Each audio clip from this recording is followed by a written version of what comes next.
Hola, gracias por venir a Interior 403. Yo soy Nora de la Cruz y estos son, bueno, este es el primero de los videos de cierre del año, que ustedes, bueno, como siempre ya saben cuáles son. En esta ocasión vamos a hablar un poco de las decepciones de la segunda mitad del año.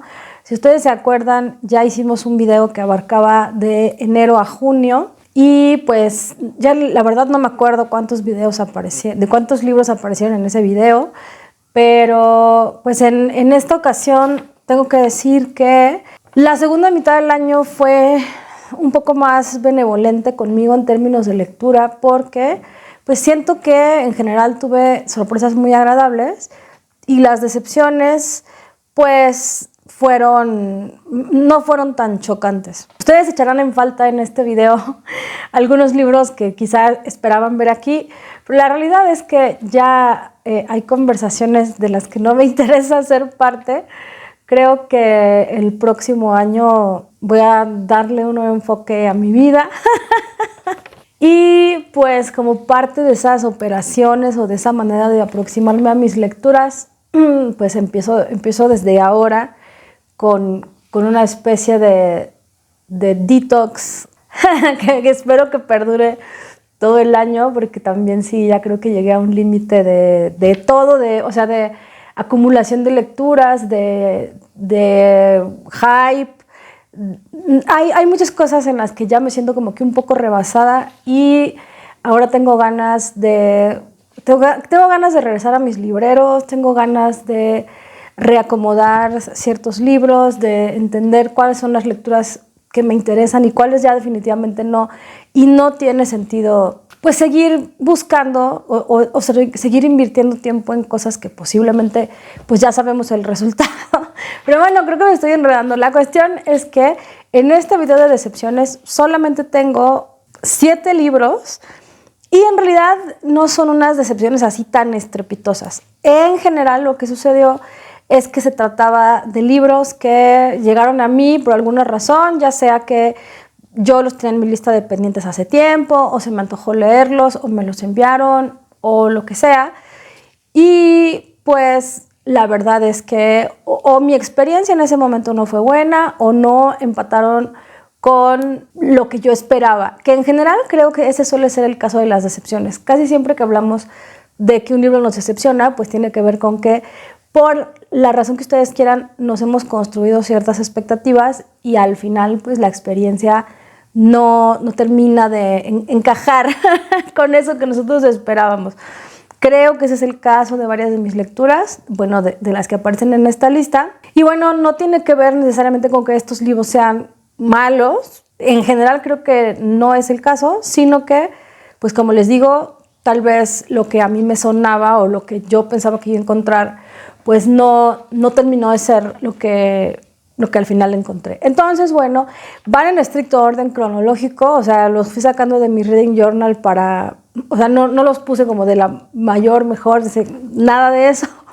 Simplemente conforme los fui leyendo, pues los fui acomodando.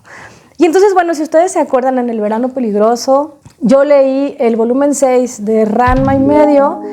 Y pues sí, tengo que decir y tengo que reconocer que fue un poco una decepción, pero creo que tiene que ver con que Ranma y medio es un manga que a mí me divierte mucho, que de hecho tenía 7 volúmenes y solamente tenía pendientes 2, el 6 y el 7, creo que tengo todavía el 7 por ahí, si no me equivoco.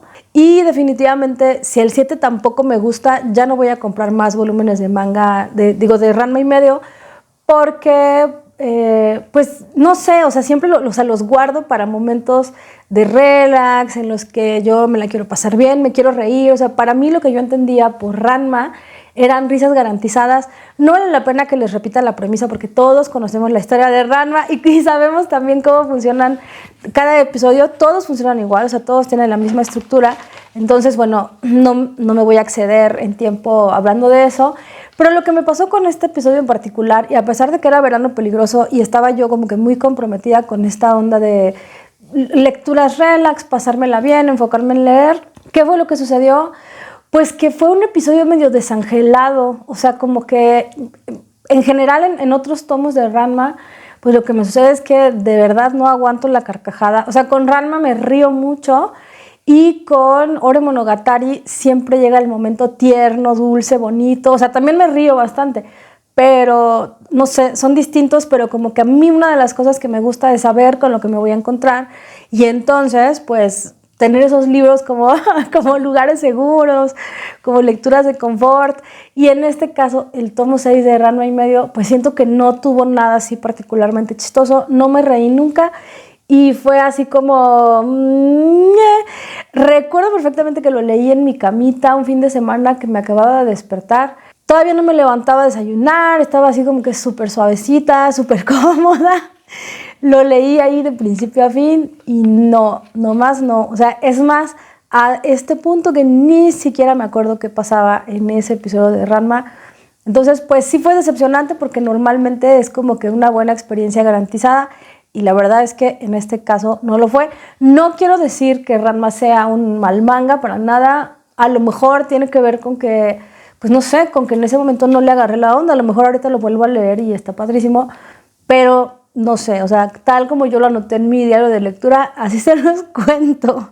Y luego, aquí empieza un poco de, bueno, espero que no necesariamente polémica, pero es posible. A mediados de año me enviaron también de Planeta unos libros que eran la reedición, bueno, más bien están editando la obra completa de Elena Poniatowska en su propia biblioteca con su nombre, etc. Y a mí me enviaron los primeros tomos que salieron, que eran, si no me equivoco, Querido Diego, te abraza Kiela, Tlapalería y La noche de Tlatelolco. A mí me parece fabuloso, o sea, me parece un gran reconocimiento a la trayectoria de Elena Poniatowska, que la verdad es una de las autoras más prolíficas del país, que ha tenido impacto en más de una manera en nuestra vida cultural, incluso en nuestra vida política. Me parece fabuloso. Y digo, yo valoro muchísimo, o sea, La noche de Tlatelolco es uno de los libros que han sido más importantes en mi vida, o sea, que me marcaron como adolescente. Sí, es una de esas lecturas de un antes y un después de lo que tú conoces, porque claro, en la escuela, bueno, yo había leído mucha novela, cuento, ¿no? Y después en secundaria entras a las vanguardias y esta cosa y de pronto es como un cambio de paradigma muy drástico, pero nunca había leído como no ficción, ¿no? O sea, periodismo como tal, testimonio en este caso. Y entonces recuerdo que para mí fue una experiencia muy fuerte a la edad que tenía yo como 13 o 14 años, leer La noche de Tlatelolco me maravilló, me clavó muchísimo con el tema, pero nunca había leído, bueno, había leído de Elena como escritora de ficción, Paseo de la Reforma, pero digamos eso es una especie de historia ficcionalizada, o sea, es medio real, o sea, sabemos que está basada en Elena Garro y Octavio Paz y Archibaldo Burns y toda esa onda, pero no había leído los cuentos de Elena Poniatowska como tal, y Tlapalería es un libro muy breve, es una colección de cuentos. Sí me pareció identificar esa especie de intención de reflejar la vida de la Ciudad de México, pero con esta cierta mirada un poco, pues por momentos cursi, por otros condescendiente. Había cosas que me parecían incluso riesgosas, o sea, que no envejecieron bien. Por ejemplo, que hay un cuento en el cual, o sea, si lo platicamos tal cual, lo que sucede es que una señora que como que adopta perros de la calle, adopta animales, termina adoptando a un señor sin hogar. Entonces, o sea, no sé, de verdad me pareció condescendiente, me pareció fuerte la analogía, o sea, así como que, pues como un perro de la calle se lo lleva, lo baña, lo viste. Y la mirada sobre la pobreza concretamente tendía hacia allá, ¿no? Hacia, pues sí, esta especie de compasión, pero también esta mirada, o sea, que esta compasión es un poco desde una superioridad moral, pues sí, que se da un poquito la vuelta y se parece mucho al clasismo, ¿no? Entonces no era una mirada compleja sobre la pobreza, sino que tenía ahí estos rasgos ahí medio exotizantes que a mí la verdad me chocaron mucho. Por otra parte, algunos cuentos tenían problemas realmente estructurales, sobre todo en lo que se relaciona con los desenlaces, o sea que empezaban por un lado y terminaban ahí de cualquier manera. O sea, creo que esa era una constante en los cuentos. Y bueno, en general no hubo ninguno que yo dijera me encantó, me pareció muy bueno, salvo quizá el primero, que es el que le da título al volumen y se llama Tlapalería, porque o sea, es muy ambicioso en el sentido de que te cuenta una historia, pero no la cuenta de manera directa, sino a partir de diálogos, bueno, aparentemente inconexos, de la clientela y los vecinos de una tlapalería, vamos entendiendo que lo que ocurrió fue un accidente y cuáles fueron las implicaciones de ese accidente, pero nadie lo cuenta así de que, bueno, pues el otro día, no, sino que son frases de verdad que en principio parecen inconexas y que después uno va entendiendo que van formando un patrón y uno infiere qué es lo que sucedió. Ese cuento sí me pareció muy interesante cómo lo manejó estructuralmente y también incluso me pareció que el manejo de las voces estaba muy bien hecho, pero de resto, había algunos incluso que tenían como que ciertas oportunidades y que se terminaban yendo por ahí, como dice Malena Pichot, por caminos del infierno.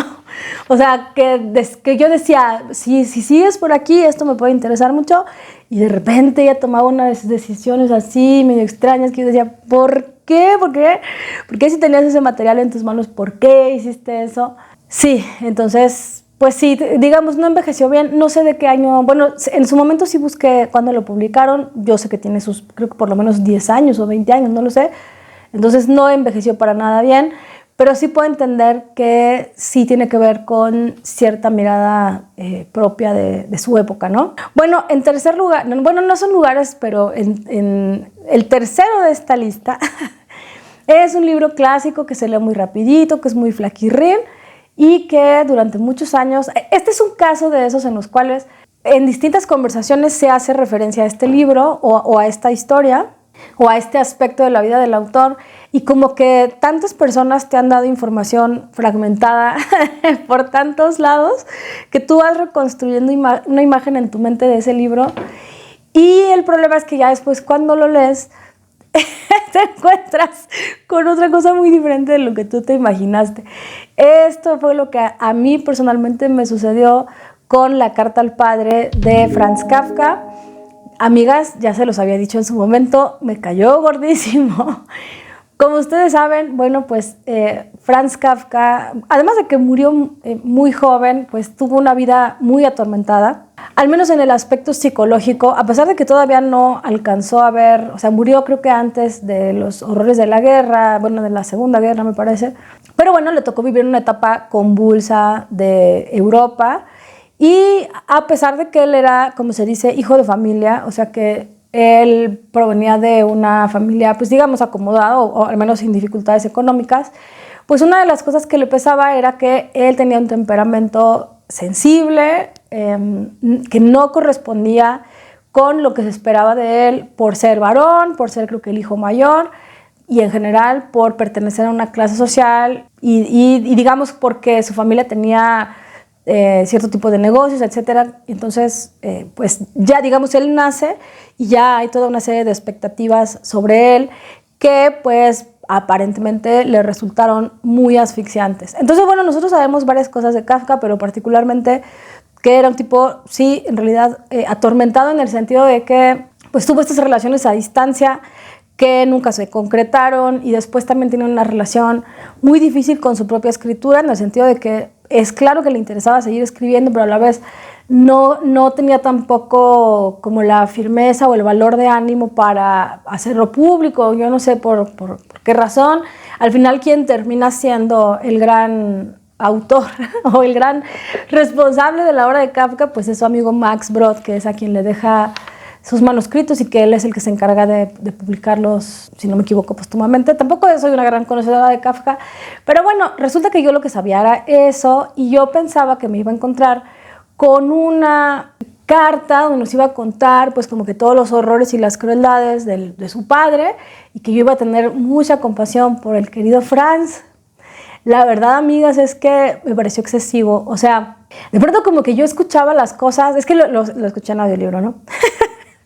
Y yo escuchaba, eso sí, o sea, es una carta, en la cual él empieza diciendo que lo que está intentando con ese texto es explicarle, o sea, porque el padre le echa en cara a Kafka que no lo quiere, ¿no? O sea, que no tienen como esa cercanía, y él no entiende por qué, pues sí, él siente que le ha dado todo, ¿no? O sea, que como padre no le ha fallado. Y entonces Kafka lo que hace es proponerse, bueno, más bien lo que se propone es explicarle a su padre por qué no pueden estar cercanos o por qué hay esta distancia entre ellos. Y la argumentación es impecable, o sea, realmente se nota que Kafka tenía formación en la abogacía, porque sí, de verdad que revisa punto por punto las razones, etcétera, lo que él entiende. Pero aquí la cuestión es que, pues, el padre era un macho promedio de su época que por lo menos, digamos, le dio su cierto sustento económico. Hay ciertos episodios que platica, pues con los cuales uno sí se identifica, por supuesto, ¿no? Digo, no sé ustedes, amigas, pero pues nuestros padres todavía fueron de esa generación que pues fueron criados en la masculinidad tóxica, con muy poco manejo de sus emociones, con etcétera, etcétera, etcétera. Bueno, con toda esta idea de la paternidad que representaba una autoridad incuestionable, todo lo que ustedes quieran. Y bueno, pues esto, ¿no? De que el padre de Kafka lo que hacía era imponerle muchas expectativas y muchas demandas de que tenía que seguir sus pasos como empresario, digamos, o como encargado del negocio familiar. Le pedía que fuera como que un poco más firme, como que no fuera tan nervioso, lo que ustedes quieran. Y sí tenía como que ciertos gestos y desplantes, pues sí, de macho y groseros, lo que ustedes quieran, ¿no? Pero digamos, también siento que es excesivo que, por ejemplo, le diga, no me casé por ti, ¿no? Es como, yo estoy segura de que de los 0 a los 18 años, a lo mejor sí puedes decir que pues casi nada lo puedes decidir tú y estás muy atenido a lo que hagan y digan tus papás. Y sí, claro que ahí sí, ni cómo hacerle, ¿no? Pero ya 19, 20, 21 años ya llégale, amigo. Y sobre todo si, o sea, tienes carrera, tienes recursos, tienes contactos, tienes talento, ¿no? O sea, eres un escritor que va a cambiar la historia del siglo XX. Es como, ay, no inventes. O sea, no sé, a mí honestamente yo no podía empatizar con los problemas de Kafka. Me parecía como que lloraba de más. Tal vez ustedes dirán que soy una insensible, probablemente lo soy, pero este libro a mí de verdad no me dio nada, me cayó gordérrimo.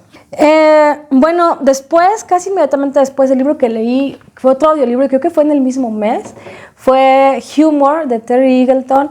Ahí fue un caso triste porque es un autor que he leído en otros libros y que me parece muy interesante y muy inteligente y que le tengo mucho aprecio porque es esos autores que me hicieron la carrera un poco más fácil porque es un divulgador de la teoría literaria, o sea, no es un teórico puro, sino que explica ciertas ideas, o sea, de la historia, de la teoría literaria. Entonces es casi un traductor, ¿no? O sea, con toda la nobleza y la generosidad que implica pues ese oficio.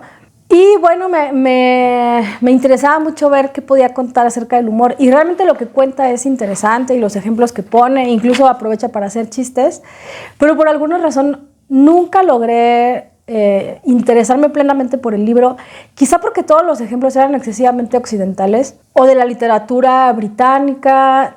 No sé si el audiolibro mismo no tenía tanto carisma, no sé qué fue lo que me sucedió, pero pues fue muy triste y muy decepcionante. No digo que sea un libro malo, de hecho como que me aventuraría a leerlo en físico porque creo que sería un formato un poco más adecuado para tomar notas y para hacer pausas y todo lo demás. Pero en audiolibro definitivamente no lo logré, y creo que lo triste fue que pues sí tenía expectativas porque yo también sentía que era una apuesta segura, pues definitivamente no fue así. Y bueno, los tres últimos quizá estos sí estén un poco más polémicos. El primero de ellos es In the Dream House de Carmen María Machado. Amigas, creo que este sí es de esos libros que estaba demasiado hypeado e inflado en la estratosfera. Yo puedo entender la originalidad del tema. Para quien no lo sepa, esta es una especie de no ficción que combina, o sea, es un libro híbrido, eso sí es muy interesante. El gran acierto del libro es la manera en la que combina ciertos recursos de la poesía con ciertos recursos del ensayo, ciertos recursos de la memoria, y entonces todo eso le da una forma muy interesante. Y el tema también es muy interesante en el sentido de que, pues lo que está planteando es que sí las relaciones amorosas, lésbicas, están invisibilizadas, mucho más invisibilizada está la violencia que puede suscitarse en ese tipo de relaciones y que es un tema que debería representarse más y que debería problematizarse más. Hasta ahí todo me pareció, o sea, como idea, o sea, si me plantean ese libro como pitch, tal como se los estoy diciendo, me parece buenísimo y sí, o sea, 1001 veces lo hubiera leído, hubiera dado curiosidad y que creo que eso es lo que pasaba en los comentarios que yo escuchaba sobre él, o sea, en Booktube o en redes, lo que sea, siempre se ponía en primer plano esto del tema y de la hibridez, que honestamente sí son como que sus rasgos particulares, ¿no? Sin embargo, lo que sucede con el libro, o la razón por la cual a mí no me terminó de gustar, fue que, o sea, como que siento que a pesar de que hay un deseo de hibridez, a mí me pareció que las dos cosas, o sea, tanto el tema como su propia experiencia, de pronto no terminaban de empatar plenamente. Porque por una parte, la relación que ella vivió sí fue, o sea, lo que había era mucha manipulación, ¿no? O sea, como gaslighting, y ella incluso habla del concepto de gaslighting, pero después habla de la violencia, y cuando habla de violencia habla de casos en los cuales hubo asesinatos y cosas así. Aquí el problema es que sí entiendo que el gaslighting es un tipo de violencia psicológica, pero en los casos reales que ella estaba analizando acerca de la violencia lésbica, la violencia era mucho más extrema. Y lo que falta hacer es esa conexión entre el tipo de violencia que ella sufrió y otros tipos de violencia con estas violencias tan completamente extremas. Porque si no, parece que hay como una especie de salto argumentativo en el cual, bueno, a mí al menos me pareció como que la experiencia que ella me estaba contando no tenía tanta relación con la gravedad que después le quería dar a los casos de asesinato o de violencia física, etcétera, etcétera. No estoy diciendo para nada que la violencia psicológica sea menor, para nada. Pero sí tenemos que entender que hay un espectro de la violencia y que el gaslighting está en un lugar de ese espectro y que probablemente si hay gaslighting puede ser que lleguemos, o sea, la violencia solamente escala, puede ser que lleguemos, puede que no, o sea, no sé, pero lo que quiero decir es que lo que faltó fue establecer esa conexión, que sin duda existe, entre la manipulación y la violencia física, pero esa conexión siento que es lo que falta y yo lo percibía como un hueco al interior de ese libro. Entonces yo personalmente lo percibía como que a mí me hacía falta profundizar en algunos de los temas, o sea, profundizar como en la reflexión o profundizar en la premisa. Y siento que de pronto se engolosina demasiado con estos recursos líricos, con estos episodios que sí son mucho más digeribles, pero que de pronto redundan demasiado en un solo aspecto del libro y siento que el que a mí tal vez me interesaba más, pues no es el que le interesó más a la autora. Entonces, para mí, la verdad es que siento que me inflaron demasiado ese libro. Yo me esperaba algo así, no sé, que tuviera como que más impacto en mí y al final, pues no encontré eso que yo buscaba, ¿no? Totalmente mi problema, puede ser, pero asumo mi responsabilidad, simplemente les comparto mi experiencia. Luego, otro caso de expectativas, expectativas mal situadas. Random House distribuye en México a una editorial española, me parece que se llama Blackie Books, que tiene una división, Blackie Books Latinoamérica, y son unos libros divinos, o sea, el cuidado editorial, el libro como objeto, todos los que yo he visto son divinos. De hecho, yo me compré la Ilíada, Graciela Rock me regaló la Odisea en mi cumpleaños y son de mis tesoros de mi colección. Me compré también uno de David Bowie y Random me ha enviado algunos. Sin embargo, de los que me ha enviado Random, la verdad es que hasta este punto ninguno me ha gustado y este es el caso de Cuentos para leer con la luz encendida de Alfred Hitchcock. Se supone que es una selección de Alfred Hitchcock, no sé si realmente haya sido así, o sea, no sabemos si Alfred Hitchcock de repente un buen día dijo, ay, yo quiero ser un gran editor o me interesa hacer una labor de difusión editorial y se puso a escoger cuentos que le gustaban mucho No sabemos si fue eso o no sabemos si de pronto pues una editorial que ya tenía un poco más conocidos estos procesos, pues lo que hizo fue un contrato con Alfred Hitchcock para hacer uso de su imagen y pues vender esta colección de cuentos. Algunos son de suspenso, ¿no? Algunos se acercan al thriller, ninguno es, tal vez un par son plenamente de terror. En la introducción, supuestamente escrita por Alfred Hitchcock, lo que se nos dice es así como, cuidado lector, es una de estas introducciones así como muy de otro tiempo, muy inocentes, ¿no? Como del lector, ahora que te vas a adentrar en estos mundos, o sea, me recordaba mucho que yo de niña, a mi mamá le encantaba ver un programa que se llamaba Alfred Hitchcock Presenta, y que era, yo creo que fue el modelo con el cual hicieron La Hora Marcada, La Telaraña y todos estos, porque eran estas historias, pues sí, supuestamente de lo sobrenatural o medio terroríficas por ahí, ¿no? Esos programas nos encantaban y me acuerdo mucho de que los programas empezaban con la musiquita esta de Hitchcock y que salía él, ¿no? Se veía el perfil y se volteaba y hablaba y hacía la presentación de la historia. Entonces me recordaban como que ese aspecto de mi infancia, pero lo cierto es que, como suele suceder en las antologías, los cuentos son muy desiguales, ¿no?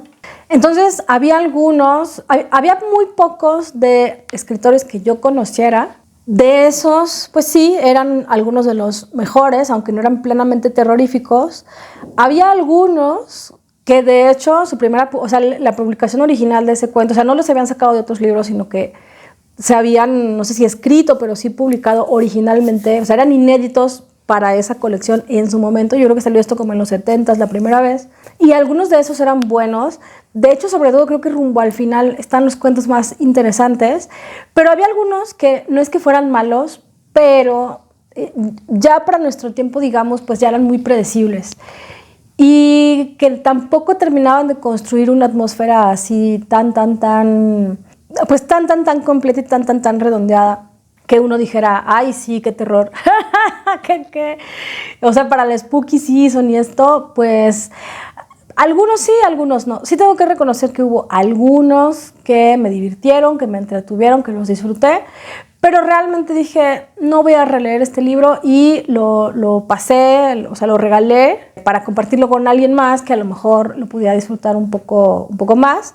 Digo, insisto, yo creo que si alguien es muy fan de Hitchcock y es como coleccionista, como me pasa con el de Bowie, ¿no? El libro de Bowie ni siquiera lo escribió Bowie, pero te habla de los libros que le gustaban a él y no sé cuánto. Entonces, creo que en general los libros de Blackie son un poco para coleccionistas porque son objetos muy bonitos y tienen temas muy específicos que a lo mejor son buenos regalos, ¿no? Pero son muy caros y al día de hoy, insisto que yo, bueno, la Ilíada y la Odisea sí las tengo porque son apuestas garantizadas, y este de Bowie también lo tengo, pero no sé si haya otros que me llamen la atención lo suficiente como para hacer esa inversión.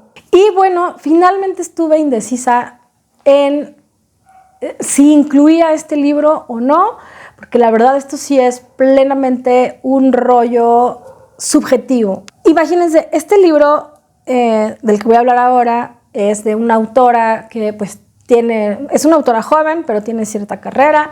Este libro fue finalista del premio Pulitzer, si no me equivoco. Ha sido traducido a varios idiomas y cuando salió pues gozó de cierta fama y tiene varios méritos, o sea, que yo misma le reconozco. Pero lo puse en mis decepciones porque lo cierto es, siéndoles muy honesta, que es un compromiso muy complejo, es una apuesta muy ambiciosa, y al final siento que, pensando en todo lo que podía haber logrado, termina quedándose muy corto en algunos aspectos. Estoy hablando de Los optimistas de Rebecca Makkai, que es un libro que Sexto Piso hizo favor de compartir conmigo. Me lo mandó como parte de un paquete de cortesías. Y de hecho, pues yo no sabía nada del libro, no sabía nada de la autora, no sabía nada de nada. Pero dije, voy a aprovechar para compartirlo con quienes están en la sección de Malositas Pro. Lo hice parte de las lecturas conjuntas, tenía toda la ilusión porque tenía muchos elementos que a mí me llamaban la atención. Uno era que pues trataba de un grupo de amigos y trataba de la amistad y de estas redes de apoyo que se construyen, digamos, paralelamente a la familia. Y trataba de la epidemia del VIH en Chicago, concretamente en los años 80, que es un tema que, digo, yo no conozco tanto y tampoco había pensado con gran profundidad, pero como ustedes sabrán, creo que lo he comentado en otra ocasión, pero nosotros, o sea, mi marido y yo somos muy, muy consumidores de RuPaul Drag Race. Y ha habido distintos momentos en los cuales, por distintas razones, se hace referencia a este gran momento que fue muy significativo para la comunidad, bueno, en este libro concretamente para la comunidad homosexual masculina, pero sin duda fue uno de esos momentos históricos de la comunidad LGBTQ+, que lo recuerdan como uno de sus hitos, porque además marcó también algunas de sus luchas, o sea, de sus activismos que después se convirtieron en otras cosas. Entonces era un episodio importante y que además al pensarlo, o sea, bueno, claro, también coincidía que a nosotros nos queda muy de cerca la pandemia, o sea, la experiencia de la pandemia, en la cual pues el mundo se llenó de terror, todo se detuvo, y sobre todo esa experiencia de vernos tan vulnerables y ver cómo había mucha gente enfermando, mucha gente muriendo, mucha gente que todavía tiene secuelas. Creo yo que el impacto de esa experiencia, o sea, si lo pensamos, o sea, si nos detenemos a pensarlo un momento, el pensar que nosotros vivimos esa etapa de la historia y si intentamos recordar lo que significó en ese momento, pues ustedes recordarán que no estaba nada fácil. Yo creo que a mí al principio no, o sea, lo que se llamó la primera ola, yo no terminaba de conceptualizarlo, pero la de diciembre, que siento que incluso estuvo más cruda, me llegó más de cerca porque tenía más conocidos contagios. O sea, ahí sí veíamos con mucha claridad que teníamos muchos conocidos enfermos al mismo tiempo con sus familias enfermas también. Y me acuerdo que sí, o sea, yo nunca me sentí en riesgo de enfermar ni de contagio, nos cuidábamos mucho, lo que sea, pero sí era toda una atmósfera social muy complicada, ¿no? Entonces, esos materiales, o sea, esos temas, esos materiales, se supone que estaban en este libro, o yo pensé que estaban en este libro, y de cierta forma sí estaban, o sea, sí creo que el retrato de la amistad y de cómo cuando no tienes esa red de apoyo familiar te ves en la necesidad de generar comunidades en torno a ti para apoyarse y para... sí, para generar otras estructuras. Es que no les quiero llamar familia porque no se trata tampoco de imitar al pie de la letra una familia tradicional, pero sí otras estructuras alternativas de cuidado. Eso sí está, y está esa experiencia de la enfermedad, o sea, cuando se expande tanto en la sociedad, bueno, de la enfermedad como experiencia personal, y cuando está expandida en la sociedad, cómo eso se inmiscuye en todos los aspectos de tu vida, hasta los que parecen más personales o más inconexos, pues inevitablemente no hay nada de tu cotidianidad que no esté impregnado de ese riesgo y de ese miedo. También está muy interesante, muy bien manejado cómo o sea, hay distintos personajes y cada quien reacciona diferente. Este libro salió antes de la pandemia.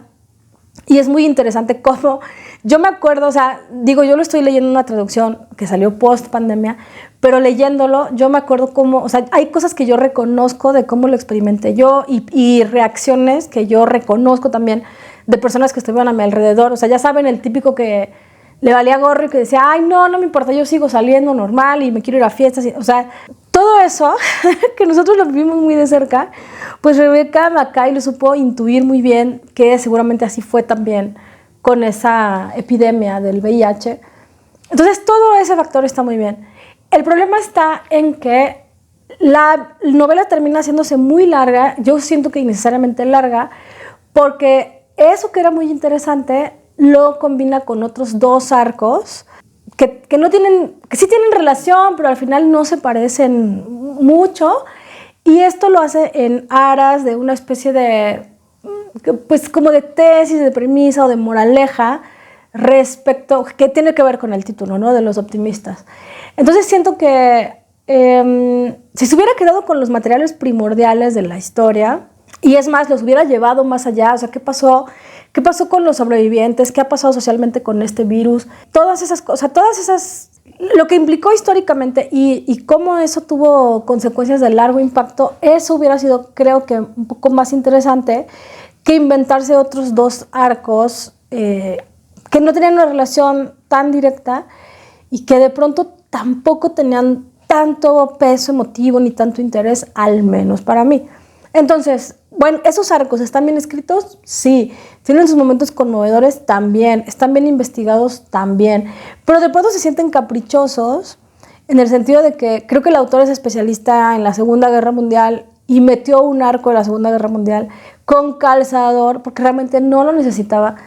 Y entonces eso termina siendo una novela de más de 500 páginas que pudo haber sido de 300, o sea, de 300 muy... O si la quería hacer de 500, pues de 500 estaba bien, pero que tuviera que ver con el corazón de esa trama, ¿no? Pero siento que le metió demasiadas capas al pastel, ya les había dicho, demasiadas capas al pastel y de pronto es como, pues está muy bonito, pero no, o sea, pero ya te lo comes y está un poco seco. Entonces, bueno, además, siento yo que pues sí, o sea, demanda mucho de ti, o sea, el comprometerte tan a largo plazo con un libro tan largo, que al final no es tan satisfactorio, implica que dejas de lado otros que a lo mejor te interesan más. Y el hecho de que cuando terminas ese libro al final no te cumple, pues claro que siempre te deja, a mí por lo menos, o sea, la razón por la cual lo tengo en esta lista no es porque yo considere que sea un mal libro, o sea, todos mis respetos a esta autora y a su investigación y a la gran sensibilidad con la que hizo muchas cosas, pero a mí como experiencia sí me pareció decepcionante porque creo que no estaba, o sea, su ambición no estuvo a la altura de mi experiencia, digamos. Sí se propuso algo muy difícil de lograr y lo hizo, digamos, o sea, cumplió, no, tampoco es que lo hizo mal, pero lo que pidió ella de mi lectura, a mí por lo menos, yo no sentí que me terminara de devolver todo lo que yo invertí, ¿no? En eso. Entonces, pues bueno, solo por eso aparece. Es el último libro de esta lista de decepciones 2023, que bueno, como se habrán dado cuenta, pues estuvo bastante tolerable, no fue ninguna experiencia infame, terrible, nada de nada. Todo, dentro de todo, tampoco me la pasé tan mal. Así es que, bueno, espero que en su año también las decepciones hayan sido tolerables.